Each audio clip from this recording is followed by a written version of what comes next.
Good morning mga ka-sweetheart! Ngayon may naisip akong content. I-challenge ko yung sarili ko at dahil maghihiwa ako ng napakaraming sibuyas dahil magbe-bake ako. I-challenge ko kung hindi ako kayang paiyakin ng sibuyas. Dahil ang dami-dami hiwaing sibuyas. Tara, samahan nyo ako. Now, ito po yung mga binalatan kong sibuyas. Yung white onions po yan at ang lalaki. So, itatry ko po kung hindi talaga ako paiiyakin ng sibuyas na to.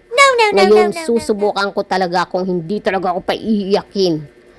Kasi sabi nila, basta daw nag-slice ka ng sibuyas, paiiyakin ka talaga. So, ito, challenge ko sa sarili ko. Yan, hinihiwa ko na po yung sibuyas, pero wala pa akong nararamdaman.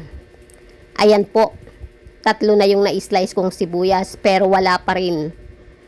Pero may nararamdaman na akong medyo maasim-asim sa aking mata. Parang mahapdi-hapdi. At mayroon pa akong 3 na babalat na i-slicein.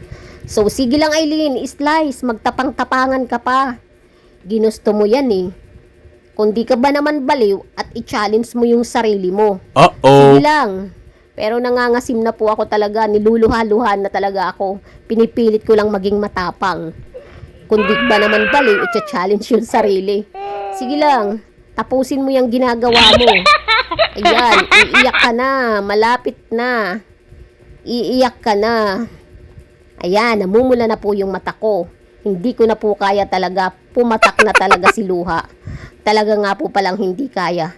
Lalo na pag marami ang sibuyas. Especially lalo na kung yung red onions dahil mas matapang yun, diba? Sa buhay mo. So white onions nga lang po ito, talagang pinaiyak na ako ng sobra. Wala naman akong ginawang kasalanan pero pinaiiyak ako. Mas masakit pa sa nabigo. Gunggong! Ang hapdi, Barinig kita sa mukha sa mata. Pero talo ako wala eh. Natalo ako. Tingnan naman ninyo mga kaswitas, ang dami-dami. Sino ba namang hindi iiyak? Pero wala, natalo ako sa challenge ko. Nanalo pa rin yung onions. So, ayan.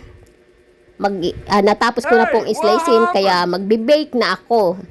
Magigisa na ako kahit umiiyak pa ako. Natalo talaga ako sa challenge ko. Maraming pong salamat. Thank you for watching. Pinaiyak mo ako. Bye!